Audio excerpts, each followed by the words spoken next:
Gutenberg, content management system, hosting, domain, SEO, WordPress. What do these all mean?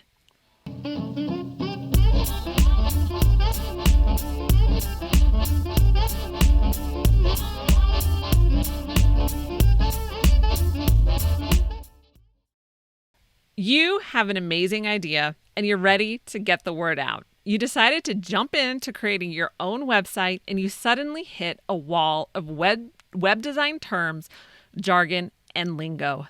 It is almost like learning a foreign language, and all the videos you watch assume you know what they mean when they say these words. Hey, wonderful momtrepreneurs. If you are new to the channel, I'm Jodie the mom from Life Unboxed .blog, and this is a place where we talk about all things momtrepreneur. So for this series, I'm giving Divi tips, and I'm putting those out once a month. So this video, though, is going to veer a little off of just the Divi tip, and we're going to talk about what all of these words mean. And actually, I had so many words, I decided that I needed a part 2. So next month, we will cover part 2. Because the reality is, you have no idea what people are talking about, and you just need someone to explain things to you simply. So this video is the answer you are looking for. All right, so are you ready? Let's start with domain and hosting. So because these two really go hand in hand. So think of it like a home.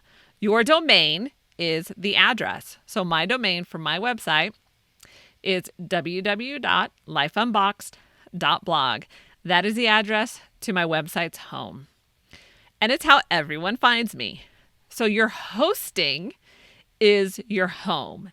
So this is where your website lives, messy closets and all. All right. So why do I need a CMS? What is a CMS anyway? So CMS stands for Content Management System. It is a way to create and manage the content of your website without needing to code elements from scratch. So WordPress is a CMS. So think of a CMS as the organs of your website. They are necessary to function, but no one sees them. And what is Gutenberg? So other than the inventor of the printing press, it is WordPress's block editor. So if you use WordPress, and all of my examples will be WordPress because that is what I use, then you've heard the term Gutenberg. If you're building a page or a post directly in WordPress, you will be using the Gutenberg editor. This was WordPress's solution to things like Wixsite or Squarespace, those drag and drop website builders. So think of Gutenberg as the bones. So your CMS, WordPress, are the organs, and Gutenberg is the bones that's holding everything up. So let's get into the skin of it.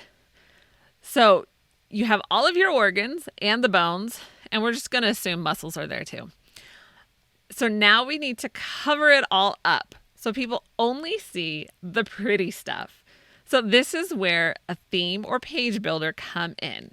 Okay, let's talk about the difference between the two, because there is a difference. A theme manages how your website is displayed. So it will control the look of your header, footer, sidebar, menu, all of your content. So how this will look is managed by your theme. When you use a theme, everything is done for you. Sounds great, right? Perfect. Everything's done right out of the box. Grab and go. But there are drawbacks. There's not a lot of flexibility to make custom changes unless you know how to code. Normally, you can change your logo, you can change pictures, you can change your color, but if you want to change the layout of your website, it's probably not going to happen with just a theme.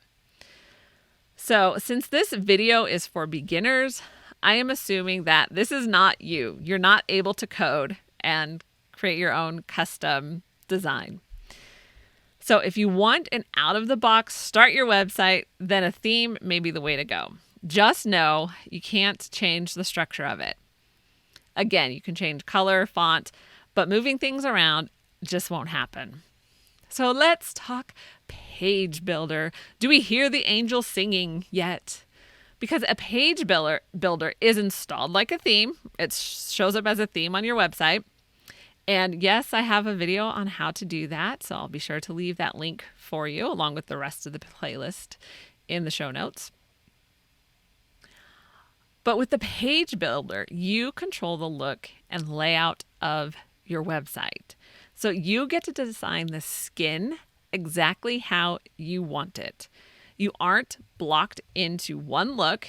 You can change it and make it unique to you. So let me talk, because this is a Divi for beginners video. So I've been using the Divi theme for almost 10 years now. Not quite, but we're getting close enough. We can round up.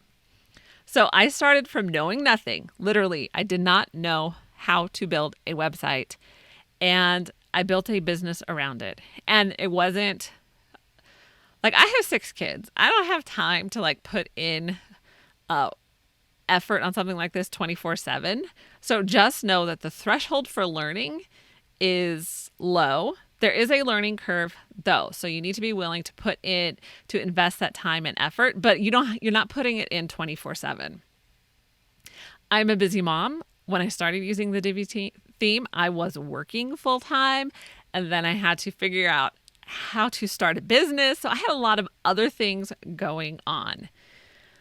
So, but not only have I built a business around learning the theme. So I say all that, let me go back up a second. So I say all that to say that you can learn how to use this theme from nothing to, I can't say an expert because technology always changes. So you're never really an expert to technology, to getting paid to do it. There we go.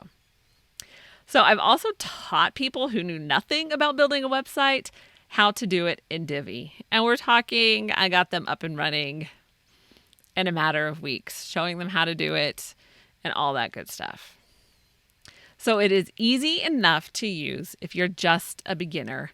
And of course, I made a playlist just for you on how to use the Divi theme for beginners. So have no fear when you're starting out. I know sometimes I look in I'm in Divi groups on Facebook, and some people are just so rude and with the newbies. I am not one of those because I have been a newbie. So my desire is to actually to really help you use it, because you can. I have. And you don't need to hire an expensive web programmer to do it. And I think that's why people get upset. It's because you don't need a web programmer anymore. All right, but that's for another video maybe. Our last one. What the heck is SEO? So I explained this in depth in the Stupid Simple SEO show. And yes, I will leave that link for you as well. So just the basics right now. It stands for search engine optimization. So basically, you're telling the search engine, hey, my website or post is about this topic. Make sure people come to it. So it really isn't complicated, and you really can do it yourself. So the first place to start is with my Stupid Simple SEO video, because I really just explain it all in depth. I take the mystery out of it, what SEO is, so that you can do it on your own. Because see, I am all about enabling you to do things on your own. I was actually just having this discussion with my husband this week, because we were talking about being paid what you're actually worth. And for me, the hardest part of seeing that is because I just look at something and I'm like, I'm not going to pay for that. I'm just going to do it on my own. And so I'll figure out how to do it. So that's kind of my attitude and approach to everything, is I can do this. I can figure this out. And then I like to unveil all of those secrets. What's so mysterious about SEO? Why do people act like it's just insurmountable obstacle that you can't conquer? Well, let me tell you, you can conquer it. So go watch my Stupid Simple SEO video. So that is a wrap for this tip. It's not specifically Divi related, But if you're starting in the website world, it can be very frustrating learning the lingo, jargon, and web design terms. So be sure to check out the other videos in this playlist and how to build a website for beginners. If you're a momtrepreneur starting out, then be sure to check out the channel. There's a ton of stuff just for you, and it's all free. And I am happy to do it. So that is a wrap. If you would like to support the show and keep these Divi tips coming, then be sure to fuel me with coffee. And that is ko-fi.com/Life Unboxed blog. And again, that link will be in the description below. And I will see you in the next show.